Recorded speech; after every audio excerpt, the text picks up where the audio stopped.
तो बढ़ते आगे कंडीशनल फॉर्मेटिंग की तरफ, जहाँ पे अब एडवांस कंडीशनल फॉर्मेटिंग पे हम डिस्कस करेंगे कि एडवांस कंडीशनल फॉर्मेटिंग में हम क्या कुछ कर सकते हैं। लेट्स से अब इस वाली सीरीज़ पे मुझे क्या चाहिए, मैं चाहता हूँ कि जो भी आर्ड वैल्यूज़ है उस पे कुछ लाइक बेस्ड ऑन वैल्यू कुछ फॉर्मेट अप्लाई हो। अब जो प्री डिफाइंड फॉर्मेट्स हमारे पास है वहाँ पे ये ऑप्शन हमें अवेलेबल नहीं है, तो हम इसको अपना एक बेसिकली खुद का फॉर्मेट क्रिएट कर सकते हैं कस्टम फॉर्मेट पे जाके। तो उसके लिए मैं क्या करूँगा, ये वाली रेंज जो है वो सेलेक्ट करूँगा, कंडीशनल फॉर्मेटिंग पे जाऊँगा और यहाँ पे आपको दिख रहा होगा न्यू रूल्स। तो मैं इन न्यू रूल पे क्लिक करके बेसिकली खुद का कस्टम रूल बनाऊँगा। अब जो ही मैंने न्यू रूल पे क्लिक किया तो मैं रीडायरेक्ट हो रहा हूँ न्यू फॉर्मेटिंग रूल पे। अब न्यू फॉर्मेटिंग रूल पे कुछ रूल टाइप्स यहाँ पे हमारे पास अवेलेबल है। क्योंकि हम कस्टम फॉर्मेटिंग की बात कर रहे हैं तो हम खुद की फार्मूलाज क्रिएट करने की बात कर रहे हैं। तो हम यहाँ पे सेलेक्ट करेंगे use a formula to determine which cells to format. Basically जो रूल टाइप है उसकी सबसे लास्ट ऑप्शन जो हमारे पास अवेलेबल है, हम उस ऑप्शन को सेलेक्ट करेंगे। और जो ही हम उस ऑप्शन को सेलेक्ट कर रहे हैं, यहाँ पे एक टेक्स्ट बॉक्स हमें मिल रहा है जहाँ पे बेसिकली हम खुद के रूल को डिस्क्राइब कर सकते हैं। सो लेट्स से यहाँ पे मैं एक रूल क्रिएट कर रहा हूँ, एक बेसिक फार्मूला क्रिएट कर रहे हैं इक्वल टू करके। अब मुझे सीरीज़ पे आड नंबर्स चेक करने हैं, तो मैं यहाँ पे फंक्शन कॉल करता हूँ इज़ आड और मैं रेफरेंस दे रहा हूँ फर्स्ट सेल की, A3 सेल जो है उसकी रेफरेंस दे रहा हूँ। अब जो ही मैं A3 की रेफरेंस दे रहा हूँ, ये बेसिकली क्या आ रहा है, ये एब्सोल्यूट रेफरेंसिंग का यूज़ कर रहा है, ए को भी फिक्स कर रहा है और 3 को भी फिक्स कर रहा है। चूँकि मुझे सारी सीरीज़ पे आड नंबर्स ढूंढने हैं तो मैं ए की फिक्स रेफरेंसिंग को भी रिलेटिव करूँगा और 3 की फिक्स रेफरेंसिंग को भी रिलेटिव करूँगा और फिर यहाँ से कोई फॉर्मेट जो है वो मैं अप्लाई कर सकता हूँ। लेट्स से मैं चाहता हूँ जो भी आड नंबर्स है उनको ये वाला कलर जो है बेसिकली फिल हो गया है। अब जो ही मैं ओके पे क्लिक करूँगा ये फॉर्मेट अप्लाई होगा और ऑटोमेटिकली ये कैलकुलेट करेगा आड नंबर्स और जो भी आड नंबर है उसको बेसिकली वो फॉर्मेट जो है अप्लाई होगा। सेम में हम इवन के साथ भी कर सकते हैं। इवन वाली रेंज सेलेक्ट करेंगे, कंडीशनल फॉर्मेटिंग पे जाके न्यू रूल पे आएंगे और यहाँ पे last option like formula to determine वाला ऑप्शन सेलेक्ट करेंगे और यहाँ पे फंक्शन जो है वो डिफाइन करेंगे। अब फंक्शन यहाँ पे इवन कैलकुलेट करने की है तो मैं इक्वल टू करके इज़ इवन फंक्शन कॉल करूँगा। अब इज़ इवन फंक्शन कॉल करके रेफरेंस जो दूंगा मैं फर्स्ट सेल की रेफरेंस दूंगा। हमेशा जब भी आप यहाँ पे फार्मूलाज पे रेफरेंस देंगे किसी लाइक डेटा की, तो हमें फर्स्ट सेल की रेफरेंस जो है वो पास करनी है। अब यहाँ पे फर्स्ट सेल जो है डेटा सेट की वो H3 है, तो मैं H3 पास कर रहा हूँ। अगेन वही चीज़, क्योंकि मुझे बहुत लाइक सारे डेटा सेल्स पे इवन नंबर्स कैलकुलेट करनी है, तो मैं H3 को एब्सोल्यूट रेफरेंसिंग हटा के रिलेटिव में कन्वर्ट करूँगा और यहाँ से मैं कोई फॉर्मेट अप्लाई करूँगा। दैट मीन्स अगर कंडीशन ट्रू है तो ये वाला फॉर्मेट जो है वो अप्लाई होना चाहिए। जहाँ जहाँ पे भी बेसिकली इवन नंबर है वहाँ पे ये वाला फॉर्मेट अप्लाई कर दो। अब जो मैं ओके पे क्लिक करूँगा तो ये ऑटोमेटिकली इवन नंबर्स कैलकुलेट करके वहाँ पे वो फॉर्मेट जो है वो अप्लाई करेगा। अब एडवांस कंडीशनल फॉर्मेटिंग की कुछ और चीज़ें समझते हैं। उसके लिए मैं आता हूँ इस वाली डेटा सेट पे जो कि ऑलरेडी हमने यहाँ पे शीट पे बेसिकली इंसर्ट करके रखा है। लेट्स से मैं ये सारा डेटा सेलेक्ट करके कॉपी कर रहा हूँ कंट्रोल A कंट्रोल C से और यहाँ पे लेट्स से मैं ये डेटा को पेस्ट कर रहा हूँ कंट्रोल V से और मैं इसको कन्वर्ट कर रहा हूँ टेबल पे। क्योंकि डेटा अभी भी सिलेक्टेड है तो मैं कंट्रोल T प्रेस करता हूँ। ये डेटा की रेफरेंस पूछ रहा है तो रेफरेंसेस सही है तो मैं क्लिक कर रहा हूँ ओके पे। अब हो क्या रहा है, ये वाली डेटा जो है वो टेबल पे कन्वर्ट हो रहा है। अगर आप अब नोटिस कर रहे होंगे दोनों चीज़ों को, ये जो है लेफ्ट हैंड साइड पे बेसिकली मेरा सिंपल डेटा पड़ा है और राइट हैंड साइड पे वही डेटा जो है वो एक टेबल फॉर्मेट पे पड़ा है।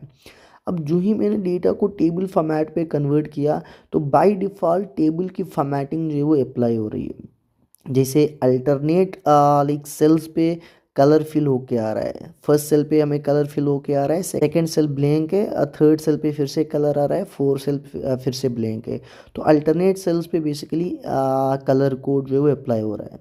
अब इसी तरह की फॉर्मेटिंग हम इस नॉर्मल डेटा पे लगाने की कोशिश करते हैं कि हमें क्या करना है, अल्टरनेट सेल्स पे बेसिकली फॉर्मेट अप्लाई करना है। अब मैं ये डेटा सेलेक्ट कर रहा हूँ, कंडीशनल फॉर्मेटिंग पे जा रहा हूँ, एक नया रूल जो है वो क्रिएट कर रहा हूँ। यूज़ फार्मूला पे जाके यहाँ पे बेसिकली फंक्शन लिख रहा हूँ। अब यहाँ पे मैं फंक्शन क्या लिखूँगा, इक्वल टू करके मैं मॉड्यूलस फंक्शन को कॉल करूँगा। अब मॉड्यूलस क्या करता है, बेसिकली रिमाइंडर जो है वो रिटर्न करता है, बेसिक मैथमेटिक्स, राइट। अब मॉड्यूलस दो पैरामीटर्स एक्सपेक्ट करेगा। तो फर्स्ट पैरामीटर में पास कर रहा हूँ रो फंक्शन। अब रो फंक्शन क्या करेगा, रो फंक्शन हर एक रो का रो नंबर रिटर्न करेगा। सपोज अगर मैं C7 पे इस रो फंक्शन को एग्जीक्यूट करूँगा, जो आंसर मिलेगा वो 7 मिलेगा, क्योंकि रो नंबर 7 पे वो फंक्शन एग्जीक्यूट हो रहा है।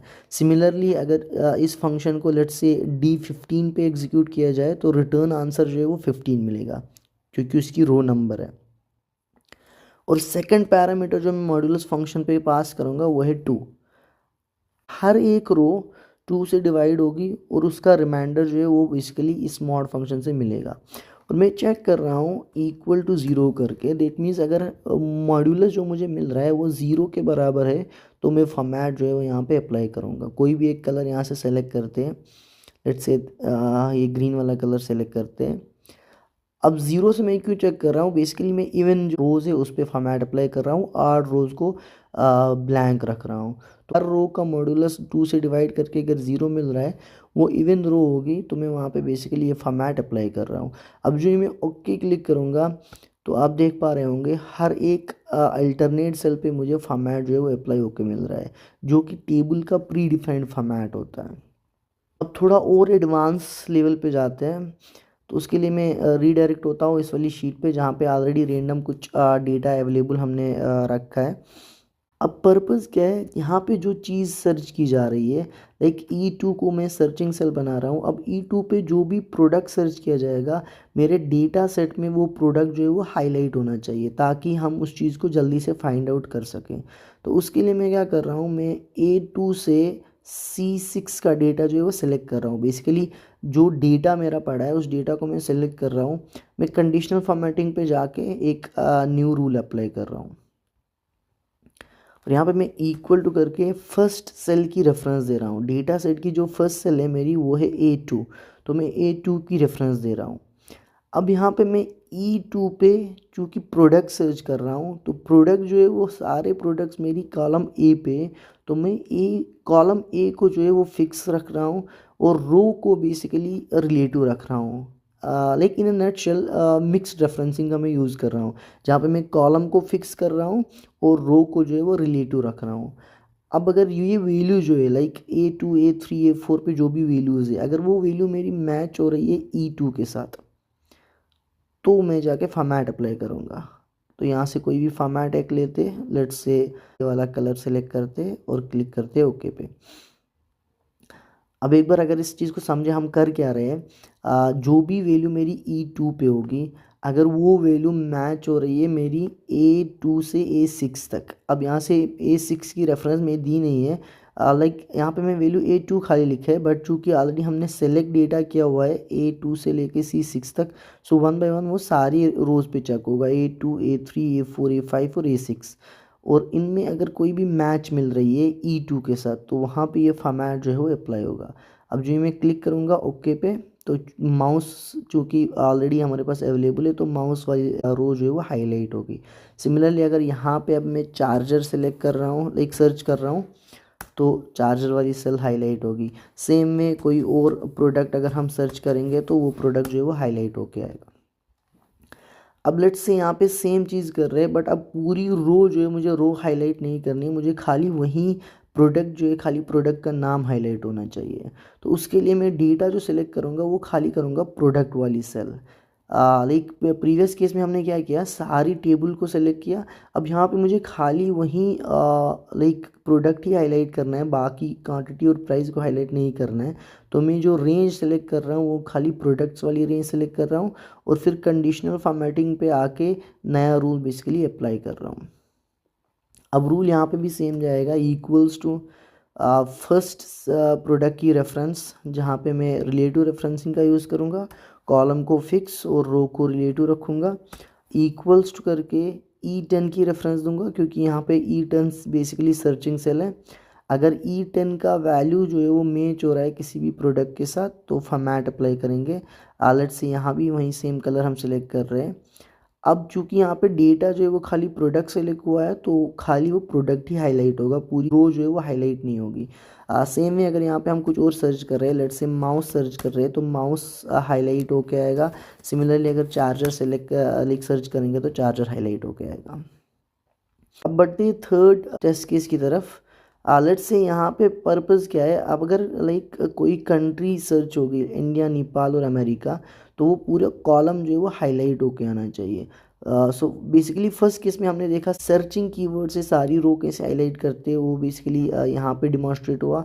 सेकंड केस पे हमने डिमॉन्स्ट्रेट किया कि अगर कोई चीज़ सर्च हो रही है खाली उसी चीज़ को हाईलाइट कैसे किया जाए।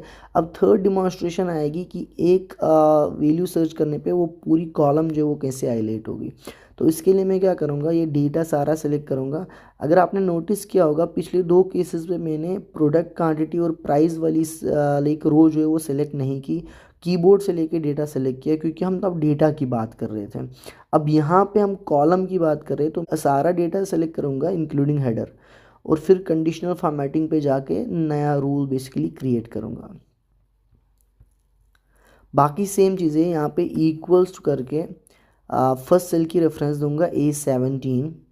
अब यहाँ पे बेसिकली जो चीज़ मैं सर्च कर रहा हूँ वो 17 रो पे, चाहे अमेरिका सर्च करेंगे, चाहे इंडिया सर्च करेंगे, चाहे नेपाल सर्च करेंगे, रो हमेशा जो है वो 17 ही रहनी चाहिए। बट कॉलम चेंज हो सकता है, क्योंकि अमेरिका सर्च किया तो कॉलम बी की बात हो रही है, इंडिया सर्च किया तो column C, same way Nepal search किया तो कॉलम डी। तो मैं क्या करूँगा, कॉलम को मैं यहाँ पे रिलेटिव करूँगा और सेल को बेसिकली फिक्स्ड ही रहने दूँगा। इक्वल टू करके मैं अपनी सर्चिंग सेल की रेफरेंस दूंगा। अगर ये इक्वल आ रहा है तो यहाँ से कोई फॉर्मेट अप्लाई करेंगे, लेट्स से उसी फॉर्मेट को अप्लाई करते हैं और क्लिक करते हैं ओके पे। अब चूंकि यहाँ पे इंडिया सर्च हुआ है तो इंडिया वाला सारा कॉलम जो है वो बेसिकली हाईलाइट होके आ रहा है। सेम वे अगर मैं नेपाल सर्च करूँगा तो नेपाल वाला कॉलम आएगा, और अमेरिका सर्च करूँगा तो अमेरिका वाले कॉलम पे फॉर्मेटिंग होगी। आज के लिए इतना काफ़ी है, मिलते हैं अगली वीडियो में। तब तक के लिए ध्यान रखें अपना, और अपना सर चैनल को सब्सक्राइब करें ताकि नई वीडियो की नोटिफिकेशन आपको मिलती रहे।